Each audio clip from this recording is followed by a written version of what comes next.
आज इस वीडियो में 30 MCQ डिस्कस करेंगे, जिसमें physics, chemistry, biology, history, polity और ज्योग्राफी के क्वेश्चंस होंगे। तो चलिए स्टार्ट करते हैं। पहला क्वेश्चन, नरेगा यानी national rural employment guarantee act of 2005 has guaranteed dash. इस डैश में बताना क्या आएगा? Days of employment in a year in many district of India, what are the correct number of days. मतलब नरेगा, जिसे अब मनरेगा बोला जाता है क्योंकि महात्मा गांधी उसमें ऐड कर दिया गया वर्ड आगे। तो नरेगा जो 2005 से रोजगार गारंटी अधिनियम एक्ट है, उसमें कितने दिन के लिए रोजगार प्रोवाइड किया जाता है? उसके अकॉर्डिंग 60 डेज का रोजगार मिलता है एम्प्लॉयमेंट, या 30 डेज, 100 डेज या 200 डेज। ये तो आपने पढ़ा हुआ है, सबको पता होगा। जल्दी से कमेंट करके बताओ सही आंसर क्या होगा। फर्स्ट का ऑप्शन सी करेक्ट होगा, 100 डेज। यानी जब हम रजिस्ट्रेशन करा लेते हैं, पंजीकरण करा लेते हैं कि हम बेरोज़गार हैं, यानी कि हमें मनरेगा के अकॉर्डिंग या मनरेगा के अंतर्गत या नरेगा के अंतर्गत जॉब चाहिए, तो आपको 15 दिन में जॉब मिलने की गारंटी दी जाती है गवर्नमेंट की तरफ से। अगर 15 दिन में जॉब नहीं मिली, वो भी जॉब पूरे साल के लिए नहीं, 100 दिन के लिए। लेकिन अगर 15 डेज में आपको जॉब नहीं मिलती तो गवर्नमेंट उसके बदले बेरोजगारी भत्ता देती है। चलिए सेकंड क्वेश्चन देखते हैं। Two thin lenses of power plus 3.5 D, यानी डी का मतलब diopter, and minus 2.5 diopter are placed in contact, find the focal length of the lens combination. जल्दी से बताओ, काफ़ी इजी क्वेश्चन है। फोकल लेंथ निकालना है, तो फोकल लेंथ निकालना है तो फोकल लेंथ का फॉर्मूला क्या होता है, हमने पिछली वीडियो में भी डिस्कस किया था, और इसकी तो मैंने सेपरेट वीडियो बना रखी है जहाँ आपने देखा होगा। तो फोकल लेंथ के लिए फॉर्मूला, अगर ये ऑप्शंस मीटर में है तो क्या होगा, focal length is equals to 1 metre upon में पावर ऑफ लेंस। तो जब इनको कंबाइन करोगे, इनको जोड़ोगे तो कितना आएगा? प्लस का आएगा 1.0 डी, या +1 बोल लो आप, है ना, +1 डायोप्टर आएगा। तो 1 मीटर अपॉन में पावर ऑफ लेंस, तो पावर ऑफ लेंस भी कितना आया? 1 आया। तो 1 अपॉन में 1 यानी 1 मीटर, ऑप्शन सी करेक्ट होगा। लेकिन अगर ये ऑप्शन सेंटीमीटर में होते हैं तो फिर फॉर्मूला क्या हो जाता है? 100 सेंटीमीटर अपॉन में power of lens, okay, is equals to focal length. Third question देखते हैं। The hot food prepared in the kitchen can be smelt outside the house because of. जो गर्म खाना जो तैयार किया जाता है किचन में, उसकी स्मेल, खुशबू बाहर तक आ जाती है ना, बाहर तक हमें पता चल जाता है कि आज क्या बन रहा है। वो किसकी वजह से होता है? बॉइलिंग की वजह से, उबलने की वजह से, एवोपोरेशन, वाष्पन, सब्लिमेशन या डिफ्यूजन। काफ़ी इजी क्वेश्चन, जल्दी से बताओ। थर्ड का ऑप्शन डी करेक्ट है, डिफ्यूजन। ओके, डिफ्यूजन का मतलब ही होता है फैलना, यानी विसरण का मतलब फैलना, यानी खुशबू इससे फैलेगी डिफ्यूजन की हेल्प से। बाकी इसके डेफिनेशन तो आपने साइंस में पढ़ी होगी। फोर्थ क्वेश्चन देखते हैं। एन आंट स्टिंग कंटेन्स, जो चींटी होती है उसके डंक में क्या होता है? चींटी काट लेती है ना आपको, तो उसमें क्या होता है? कौन सा एसिड निकलता है जिसकी वजह से हमें दर्द होता है? Lactic acid, oxalic acid, citric acid, methanoic acid, या मेथनोइक एसिड का दूसरा नाम है फॉर्मिक एसिड। तो चींटी के डंक में क्या होता है, कौन सा एसिड होता है? जल्दी से बताओ। फोर्थ का मैक्सिमम लोगों का आंसर सही है, मेथनोइक एसिड या फॉर्मिक एसिड। दोनों में से कोई सा भी एग्जाम में ऑप्शन दिया जा सकता है, इसलिए मैंने दोनों टाइप कर दिया है। क्लियर है? चलिए क्वेश्चन नंबर 5 देखते हैं। Which of the following is not an example of a biomass energy source. इनमें से कौन सा एग्जाम्पल नहीं है किस चीज़ का एग्जाम्पल? बायोमास एनर्जी स्रोत का, सोर्स यानी स्रोत। वुड, लकड़ी, गोबर गैस, पता ही है आपको। न्यूक्लियर एनर्जी यानी नाभिकीय ऊर्जा, और कोल यानी कोयला। जल्दी से बताओ। देखो, वुड जो है लकड़ी है, गोबर गैस और कोल यानी कोयला, ये तीनों तो बायोमास एनर्जी के सोर्स हैं। बट न्यूक्लियर एनर्जी ये बायोमास का नहीं है, तो न्यूक्लियर एनर्जी का सोर्स है ना। तो ऑप्शन सी करेक्ट होगा, क्योंकि यहाँ नॉट पूछा हुआ, नॉट एन एग्जाम्पल। क्लियर है? क्वेश्चन को बहुत ध्यान से एग्जाम में पढ़ना, क्योंकि जरा से भी आपने गलती की तो फिर प्रॉब्लम हो जाएगी, नेगेटिव मार्किंग हो जाएगी, क्योंकि आपको पता है एग्जाम में नेगेटिव मार्किंग भी है। अगला question, in sonar we use. Sonar सुना होगा आपने, 9th में पढ़ा हुआ। वी यूज किसका यूज करते हैं? Audible sound, radio sound, ultrasound या इंफ्रासाउंड। जल्दी बताओ। साउंड की जगह वेव्स भी पूछा जाएगा तो भी आंसर इसी तरीके से ही होगा जो यहाँ आंसर होने वाला है। 6th का ऑप्शन सी करेक्ट होगा, अल्ट्रासाउंड या अल्ट्रासोनिक साउंड या अल्ट्रासोनिक वेव्स बोल लो आपसे, जैसा ऑप्शन में उसके अकॉर्डिंग देख लेना। तो ऑप्शन सी करेक्ट होगा। सोनार की फुल फॉर्म भी पूछी जा सकती है, तो उसके फुल फॉर्म क्या होती है? Sound navigation and ranging. Okay, sound navigation and ranging. तो याद रखना, ये रेंज है ना, रेंज में ING लगा देना। ओके, ई हट जाएगा, ING जुड़ जाएगा। चलिए question number 7, a solar water heater can not be use to get hot water on.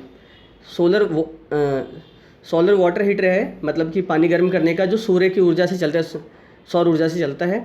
और उसमें हम पानी गर्म नहीं कर सकते। कौन से दिनों में नहीं कर सकते? क्लाउडी डे में, सनी डे में, हॉट डे में या विंडी डे में? जल्दी से बताओ। यानी कि जब बादल वाले दिन होंगे, या धूप वाले दिन होंगे, या बहुत गर्म दिन होगा, या फिर जब हवा वाला, बहुत तेज़ हवा वाला दिन होगा। तो कब नहीं गर्म कर सकते? जब क्लाउडी डे होगा। क्लाउडी डे बादल छाए होंगे, बादल छाए होंगे तो सूरज दिखेगा नहीं, सूरज नहीं होगा तो फिर वो सोलर एनर्जी जनरेट कहाँ से होगी? तो इसलिए ऑप्शन ए करेक्ट। और ये सारे क्वेश्चन अलग अलग डिफरेंट एग्जाम्स में आए हुए हैं, 10th लेवल के बेस पे जो भी एग्जाम्स होता है या जहाँ भी 10th का सिलेबस पूछा जाता है। तो ये ना सोचे कि क्वेश्चन ईजी है या टफ है। ओके, एग्जाम में कभी भी रिपीट हो सकता है। चलिए क्वेश्चन नंबर 8 देखते हैं। The change in focal length of an eye lens is caused by the action of.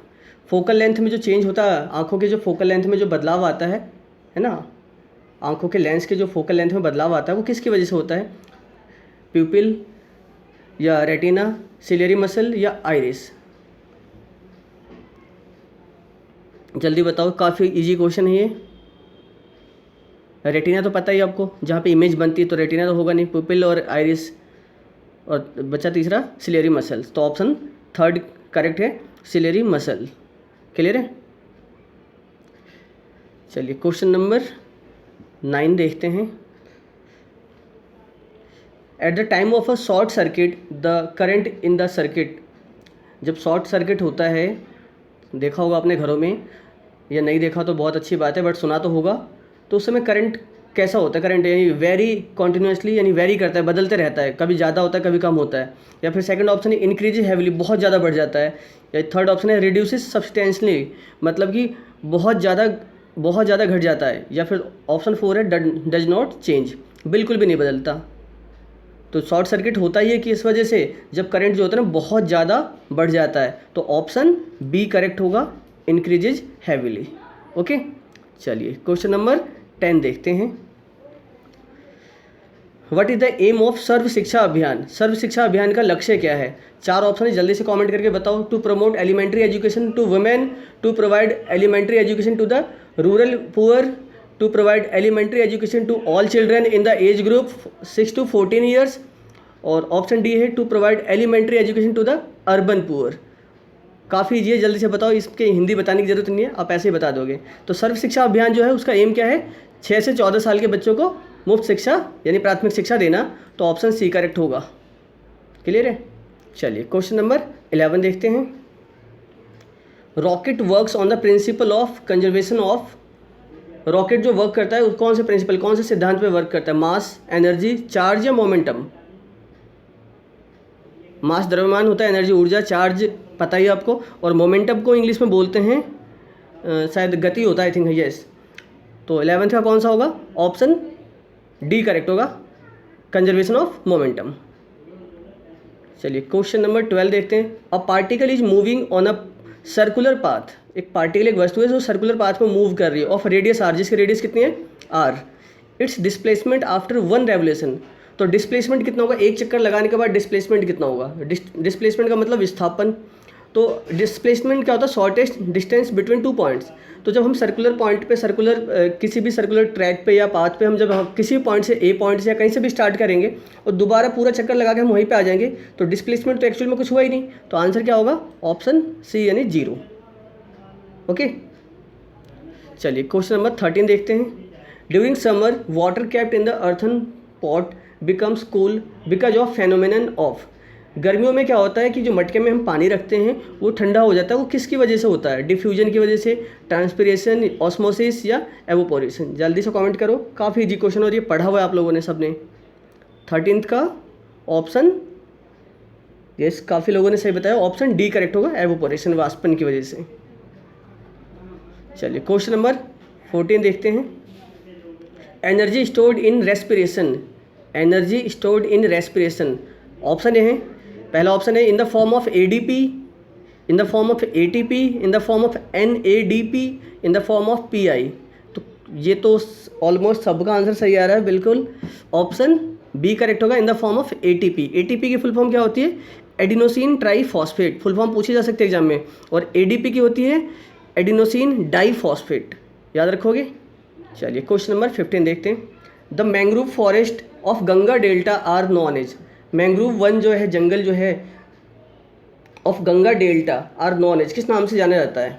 तो monsoon forest, Sundarbans, tropical forest या स्वयं फॉरेस्ट? तो मानसून फॉरेस्ट तो मानसूनी वन समझ में आप आ गया। सुंदरवन के बारे में सुना हुआ है आपने। ट्रॉपिकल फॉरेस्ट, ट्रॉपिकल को क्या बोलते हैं हम? उष्णकटिबंधीय। ट्रॉपिकल फॉरेस्ट का मतलब उष्णकटिबंधीय वन। और स्वयं फॉरेस्ट एग्जैक्ट हिंदी तो मुझे नहीं पता, लेकिन स्वयं का मतलब होता है दलदली इलाका, यानी दलदली जंगल, या आप जैसे भी समझ लो। तो इसका करेक्ट आंसर क्या होगा? Sundarbans. Okay, option B correct होगा कि मैंग्रोव फॉरेस्ट जो है ना गंगा डेल्टा का, उसे सुंदरबन के नाम से जाना जाता है। या उसी का उल्टा क्वेश्चन भी बना सकते हैं, Sundarbans delta is known as mangrove forest.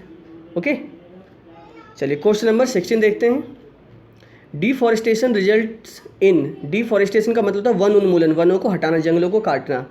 उसकी वजह से क्या होता है, उसका परिणाम क्या होता है? Flora destruction. फ्लोरा का मतलब होता है कि जब एक पर्टिकुलर एरिया में जो भी ऑल द प्लांट्स ग्रोइंग, या ऐसे बोल सकते हो all the plants growing in a particular area is called flora. Okay, अब फ्लोरा का डिस्ट्रक्शन पूरा। फौना जो होता है, फौना का मतलब क्या होता है? एनिमल्स के लिए। प्लांट, फ्लोरा जो होता है किसके लिए? प्लांट्स के लिए, और फौना होता है एनिमल्स के लिए। इसमें अगर कभी कन्फ्यूजन हो तो याद रखने का तरीका देखो, एफ के बाद दोनों, इसमें एफ के बाद एल आ रहा है, इसमें एफ के बाद ए आ रहा है। ए का मतलब ए फॉर एनिमल, एनिमल याद रखो। तो एफ ए वाला यानी फौना जो होता है वो एनिमल के लिए होता है, फ्लोरा जो होता है वो प्लांट्स के लिए होता है। और इकोलॉजिकल डिसबैलेंस, ये आप समझ गए। अब इसमें से बताओ जल्दी से आंसर कौन सा होगा सही? फ्लोरा डिस्ट्रक्शन भी होगा अगर जंगलों को काटोगे, तो फौना भी होगा, और इकोलॉजिकल डिसबैलेंस भी होगा, यानी कि ऑप्शन बी करेक्ट होगा। फर्स्ट, सेकंड एंड थर्ड तीनों चीज़ें होंगी इससे। ओके, जंगलों को काटने के परिणाम ये तीनों हो सकते हैं। चलिए क्वेश्चन नंबर 16 देखते हैं। Which of the following factors does not have influence on the Indian climate? इनमें से कौन सा कारक है, कौन सा तत्व जिसका परिणाम जो होगा भारतीय जलवायु पे बिल्कुल भी नहीं पड़ता? नहीं, डज नॉट बोला हुआ ना। तो पहला है प्रेजेंस ऑफ इंडियन ओशियन, दूसरा है नियरनेस टू इक्वेटर, तीसरा है मानसून्स, और चौथा है ओशियन करेंट्स। कौन सा होगा सही, जल्दी बताओ। 17 का ओशियन करेंट्स का मतलब समुद्री धाराएं होता है, और यही हमारे इस क्वेश्चन का आंसर सही है, ऑप्शन डी। चलिए क्वेश्चन नंबर 18 की तरफ बढ़ते हैं। Graveyard of RBC is, RBC का ग्रेवयार्ड किसे कहा जाए? ग्रेवयार्ड का मतलब कब्रिस्तान होता है। ओके, ऑप्शन है ए स्प्लिन, स्प्लिन को बोलते हैं हिंदी में पलीहा, पलीहा हिंदी वाले सुन लेना। लीवर यानी यकृत, किडनी जो होता है गुर्दे, गुर्दा सुना होगा आपने, है ना, भाभी जी घर पे है उसमें सुना होगा ना ये वर्ड। और ऑप्शन डी है थाइमस। जल्दी बताओ। 18 का ऑप्शन ए करेक्ट होगा, स्प्लिन यानी कि पलीहा, ग्रेवयार्ड इसे ही बोला जाता है, याद रखना। ओके, तो जिन लोगों ने वीडियो को अब तक लाइक नहीं किया जल्दी से वीडियो को लाइक करो, क्योंकि इतने सारे लोग देख रहे हैं अभी लाइव सेशन में, और अभी तक लाइक्स काफ़ी कम हैं। चलिए क्वेश्चन नंबर 19 देखते हैं। Which blood cells secrets antibody? कौन सा ब्लड जो है वो ब्लड सेल्स सीक्रेट करता है, उत्पन्न करता है एंटीबॉडी। अब एंटीबॉडी की जरूरत अभी बहुत ज़्यादा ना कोरोना के टाइम में, कि एंटीबॉडी बन गई तो फिर कोरोना होगा नहीं इतनी जल्दी। तो पहला ऑप्शन है इयोसिनोफिल, दूसरा है मोनोसाइट्स, तीसरा है लिम्फोसाइट्स, और चौथा है न्यूट्रोफिल्स। तो 19 का ऑप्शन कौन सा होगा सही? ऑप्शन सी करेक्ट होगा, लिम्फोसाइट। ओके, चलिए क्वेश्चन नंबर 20 देखते हैं। Which of the following in the bodies largest blood vessel? Which of the following in the bodies largest blood vessel? Aorta, या जिसे आउटा भी कई लोग पढ़ते हैं, कैपिलरीज, पल्मोनरी वेन, या हार्ट? बताओ, हिंदी में बोलते हैं सबसे बड़ी धमनी कौन सी है? तो सबसे बड़ी धमनी को हिंदी में क्या बोलते हैं? महाधमनी। तो वो कौन सा ऑप्शन सही होगा? Option A. तो हिंदी में तो बहुत आसान है, बट एग्जामिनर बहुत चालाक होता है, वो हिंदी में भी महाधमनी ना लिख के ना एओर्टा ही लिख देगा। ओके, तो क्वेश्चन नंबर 20 का ऑप्शन ए करेक्ट है। Question number 21। द इबादत खाना was a meeting house built by which Mughal emperor? इबादत खाना जो एक मीटिंग हाउस था वो किस मुगल शासक के द्वारा बनवाया गया था? बाबर के द्वारा, हुमायूं के द्वारा, अकबर के द्वारा, या औरंगजेब के द्वारा? कौन सा ऑप्शन सही होगा? यस, ये सारे काम किसने किए थे? अकबर ने ही किए थे। ऑप्शन सी करेक्ट होगा, अकबर। ओके, चलिए क्वेश्चन नंबर 22 देखते हैं। Who got constructed grand trunk road? किसने बनवाया था grand trunk road? Akbar, Ashoka, Shershah Suri, या समुद्रगुप्त? अकबर, अशोका, शेरशाह सूरी, या समुद्रगुप्त? कौन सा सही होगा? यस, ऑप्शन सी करेक्ट होगा, शेरशाह सूरी। क्लियर है? ध्यान रखोगे, ये इंपॉर्टेंट क्वेश्चन है काफ़ी है। Question number 23, the east India company was founded in India during the rain of, किसके शासनकाल में ईस्ट इंडिया कंपनी की स्थापना हुई थी इंडिया में? शाहजहां, जहांगीर, अकबर या औरंगजेब? ये गलत नहीं होना चाहिए, ये तो बहुत ईजी क्वेश्चन है। 23 का ऑप्शन बी करेक्ट है, जहांगीर। चलिए आगे बढ़ते हैं क्वेश्चन नंबर 24 की तरफ। When was the battle of Haldi Ghati fought, Haldi Ghati का युद्ध कब लड़ा गया? जल्दी से बताओ, गलत नहीं होना चाहिए बिल्कुल भी ये। 1776, 1676, 1576 या 1476? सब में 76 है। अब 1400, 1500, 1600 और 1700 आगे आपको लगाना है, बताओ कौन सा होगा करेक्ट। 24 का ऑप्शन सी करेक्ट होगा, 1576, जो महाराणा प्रताप और अकबर के बीच में लड़ा गया था, या उनकी सेनाओं के बीच में। ओके, एक तरफ महाराणा प्रताप और एक तरफ अकबर। चलिए क्वेश्चन नंबर 25 देखते हैं। Who among the following attacked the Somnath temple, इनमें से किसने सोमनाथ मंदिर पर आक्रमण किया है? मोहम्मद गौरी, महमूद ऑफ गजनी, इल्तुतमिश, कुतुबुद्दीन ऐबक? ये मैंने आपको पढ़ाया है, जो एक वीडियो मैंने हिस्ट्री की अपलोड की है उसमें पढ़ाया है, और मैं कोशिश करूँगा कि अब जल्दी ही आपके लिए दूसरी वीडियो भी अपलोड कर दूँ जिसमें दिल्ली सल्तनत के बारे में पूरा पढ़ाया जा सके आपको। ओके, चलिए क्वेश्चन नंबर 25 का ऑलमोस्ट सभी लोगों का आंसर सही है, काफ़ी बढ़िया। कुछ लोग एक आध हैं जिनका गलत भी है। क्या होगा इसका आंसर? महमूद ऑफ गजनी, यानी कि ऑप्शन बी करेक्ट होगा। महमूद ऑफ गजनी ने सोमनाथ टेम्पल पर 17 बार आक्रमण किया था, 17 times. Okay, question number 26, which of the following sectors faces the problem of seasonal unemployment, कौन से क्षेत्र को ना सीजनल यानी मौसमी बेरोजगारी का सामना करना पड़ता है? एग्रीकल्चर, सर्विस सेक्टर, ट्रेड या आईटी सेक्टर? इससे आसान क्वेश्चन तो मेरे ख्याल से नहीं मिलेगा। एग्रीकल्चर यानी कृषि, सर्विस सेक्टर पता है, सेवा क्षेत्र, ट्रेड यानी व्यापार, आईटी सेक्टर सबको पता है। तो आईटी सेक्टर में तो हमेशा काम चलता है, व्यापार भी हमेशा चलता रहता है, और सर्विस सेक्टर में चाहे बैंकिंग, बीमा जो भी हो गया, एलआईसी, सब कुछ लगातार चलता ही रहता है। एग्रीकल्चर में होता है कि सीजनल अनएम्प्लॉयमेंट, कुछ सीजन में जब खेती नहीं होती या खेती करने की वजह से आपने बीज डाल दिए, उसके बाद फसल को तैयार होने में या बीज उसे उगने में टाइम लगता है, तो उसके बीच में आप क्या होते हैं, जो किसान लोग होते हैं, फार्मर्स, वो क्या होते हैं? अनएम्प्लॉयड होते हैं, बेरोजगार होते हैं। तो यहाँ पे सीजनल अनएम्प्लॉयमेंट एग्रीकल्चर सेक्टर में होता है। ओके, तो 26 का ऑप्शन ए करेक्ट हुआ। 27, which of the following is a formal source of credit, formal source of credit कौन सा है इनमें से? Traders, cooperative societies, money lenders या फ्रेंड्स एंड रिलेटिव्स? जल्दी बताओ। फॉर्मल यानी औपचारिक, इनफॉर्मल पूछेगा तो अनौपचारिक। फॉर्मल यानी एक कानूनी तरीके से, यानी कि जहाँ से मतलब कि एक कानूनी प्रक्रिया फॉलो करनी पड़ती है। तो ट्रेडर्स किसी व्यापारी से लोगे तो जाके बस उधार ले लोगे, कोई फर्क नहीं। कोऑपरेटिव सोसाइटी से लोगे या बैंक से लोन लोगे तो उन सब में आपको एक पूरी फॉर्मेलिटीज़ पूरी फिल करनी पड़ेगी, जहाँ से आपको जहाँ पे एक फॉर्म फिल करना पड़ेगा, गारंटर देना पड़ेगा, है ना, तो वो सारी चीज़ें। तो ऑप्शन बी करेक्ट होगा, कोऑपरेटिव सोसाइटीज़, क्योंकि मनी लेंडर से उधार देने वाले उनसे भी आप डायरेक्ट ले सकते हो, और रिश्तेदार और दोस्त तो देते ही नहीं हो, तो समझ लो, है ना, लेकिन दे भी देंगे तो वहाँ वो फॉर्मल नहीं है। ओके, चलिए question number 28, life insurance is an activity of the, life insurance जो है वो एक्टिविटी है, क्रिया है, प्राइमरी सेक्टर की, सेकेंडरी सेक्टर, सर्विस सेक्टर या none of these? Life insurance, banking, बीमा, हॉस्पिटल, ये सारी चीज़ें जो है सर्विस सेक्टर में आती हैं, तो ऑप्शन सी करेक्ट हुआ, सर्विस सेक्टर। या इसी को एग्जाम में सर्विस सेक्टर ना लिख के प्राइमरी, सेकेंडरी और सर्विस की जगह क्या लिखा आ सकता है? टर्सरी सेक्टर यानी तृतीयक क्षेत्र। ओके, तो कन्फ्यूज मत होना, सर्विस की जगह टर्सरी भी लिखा हुआ आ सकता है। Question number 29, hypermetropia can be corrected by using, hypermetropia जो है ठीक किया जा सकता है कौन से लेंस से? Concave lens, convex lens, combination of both convex and concave lens या नन ऑफ दीज? ये मैंने आपको पढ़ाया हुआ है ह्यूमन वाले चैप्टर में। तो 29 का करेक्ट कौन सा होगा? ऑप्शन बी करेक्ट होगा, कॉन्वेक्स लेंस। हाइपरमेट्रोपिया यानी दीर्घ दृष्टि, दूर की दृष्टि वाली बात हो रही है। ओके, हिंदी में दीर्घ दृष्टि बोलते हैं। कॉन्वेक्स लेंस से ठीक हो सकता है, करेक्ट हो सकता है। लास्ट क्वेश्चन देखते हैं, mass of a man is 60 kg, his mass on the moon will be. अब ये एक ऐसा क्वेश्चन है जो बहुत ही ज़्यादा बच्चे कंफ्यूज रहते हैं, बहुत सारे गलत करके आते हैं एग्जाम में। और मैंने अब जब इसे कम्युनिटी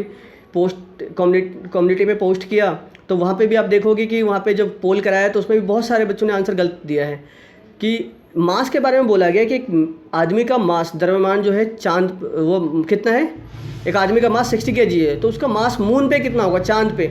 चांद पे क्या पूछा, मास पूछा है। अगर मास पूछा तो मास रिमेन्स ऑलवेज कांस्टेंट, यानी ऑप्शन ए करेक्ट होगा 60 kg। अगर आपसे पूछता वेट क्या होगा उसका मून पे, तो वेट 1/6 हो जाता है, तब आंसर होता है 10 kg। मास पूछेगा तो मास सेम होता है, मास चेंज नहीं होता, क्लियर है। लेकिन अगर वेट पूछेगा तो 1/6 हो जाएगा। तो कन्फ्यूज कभी मत होना। जिन लोगों को अभी भी डाउट हो रहा है, कमेंट गलत कर रहे हैं, वो ध्यान रखें, क्लियर है। जो बताया जा रहा है बिल्कुल सही बताया जा रहा है, मास कभी चेंज नहीं होता। तो जो आदमी का मास है 60 किलो या 70 किलो, जितना भी क्वेश्चन में दे रखा होगा, चांद पे भी मास उतना ही होगा, लेकिन अगर वेट पूछा जाएगा तो 1/6 हो जाएगा। ओके, तो चलिए अब जल्दी से वीडियो को लाइक कर दीजिए और मैक्सिमम लोगों को शेयर कीजिएगा। बाकी अगर आपके कोई डाउट्स हो तो इंस्टाग्राम FB पे पूछ सकते हैं या कमेंट करके भी पूछ सकते हैं। ओके, और बहुत सारे लोगों के मन में ये डाउट है क्या जो हम बस ये वीडियो से पढ़ रहे हैं क्या ये सफिशिएंट है। तो देखो कॉम्पिटिटिव या एंट्रेंस एग्जाम में कुछ भी सफिशिएंट नहीं होता, जितना पढ़ लो उतना ही कम पड़ जाता है। तो आप जितना कर सकते हो वो करो, चाहे वीडियोज़ के जरिए, इस चैनल के जरिए, किसी और चैनल के जरिए, बुक्स के जरिए, जैसे भी पढ़ सकते हो। जितना टाइम बचा रिवीजन का वो पढ़ो, और कुछ नहीं करना आपको, बस पढ़ना है, फोकस करके पॉजिटिव रहना है। यही मत सोचो पेपर टफ आएगा ईजी आएगा। कभी भी एंट्रेंस एग्जाम या कॉम्पिटिटिव एग्जाम में टफ आए तो ज़्यादा बेटर है, उसके पीछे रीज़न है। टफ आएगा तो सबके लिए टफ आएगा, और जब पेपर टफ आता है तो उन बच्चों का सिलेक्शन आसान हो जाता है जिन बच्चों ने तैयारी की है, क्योंकि टफ पेपर में वही बच्चे तुक्का भी मार पाते हैं या कर पाते हैं। लेकिन जिन बच्चों ने कुछ पढ़ा ही नहीं वो वहाँ पे नहीं कर पाते कुछ भी। और ईजी पेपर आया तो जिन बच्चों ने तैयारी कम की है वो भी पेपर निकाल जाते हैं। समझ रहे हो ना मेरी बात को। इसलिए दुआएं करना कि पेपर एक मॉडरेट लेवल का है, ना बहुत ज़्यादा टफ और ना ईजी, मॉडरेट लेवल आएगा। तो जिन बच्चों ने तैयारी की है उनको ज़रूर वहाँ हेल्प मिलेगी और उनकी रैंक अच्छी आएगी और उनका सिलेक्शन हो जाएगा। ओके, चलिए मिलते हैं नेक्स्ट वीडियो में। All the best.